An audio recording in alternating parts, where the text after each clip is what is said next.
ibarət birliyi nümayiş etdirdilər 44 gündə. Əgər bugün Azərbaycanın imkanları məhdud olsaydı, bu dediyimiz rifah vəziyyəti yaratmaq, xalqın vəziyyətini yaxşılaşdırmaq üçün imkanları olmasaydı, mən əminəm ki, xalqımız bunu anlaşıqlı qarşılayardı. Ancaq xalq görür axı imkanları var. Xalq görür ki, məmurlar necə yaşayırlar.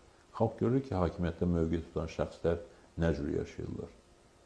Hansı imkanlara malikdirlər, hansı harınlaşma faktları var.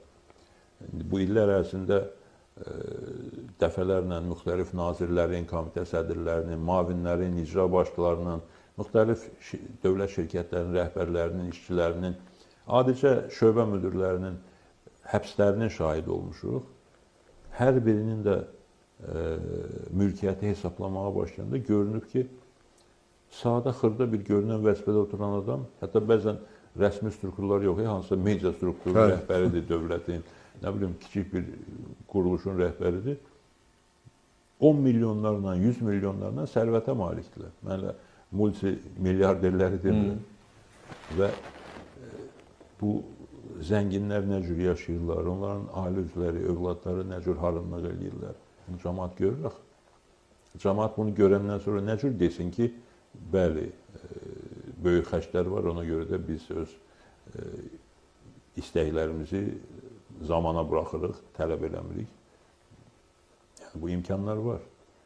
Hələ ki, böyük gəlirlər var və son illərdə də neftin qiyməti yenidən yüksəlməyə başladı. Azərbaycan qazı dünya bazarına çıxmağa başladı. Bütün bunların hamısı imkanlardır.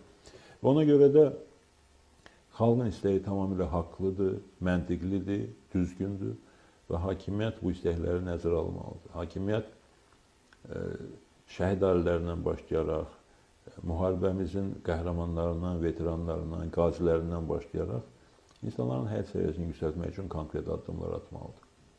Azərbaycanın qəhrəmanlarının aldığı müavinətlər, pensiyalar Gürcüstanla, Ermənistanla müqayisə edilməməlidir. Dünyanın ən inkişaf eləmiş ölkələri ilə müqayisə edilməlidir.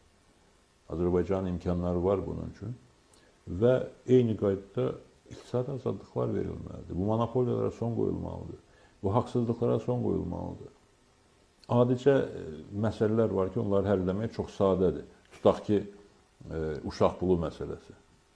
Yəni, hakimiyyətdəki korrupsionerlərin uğurladıqları, mənimsədikləri və xərclədikləri pullarla müqayisədə həmin o uşaq pulu məsələsi kiçik bir məbləğ. Bu həll olunmalıdır. Quru sərhədləri nəhayət açılmalıdır. Nə vaxta qədər bu sərhədlər bağlı?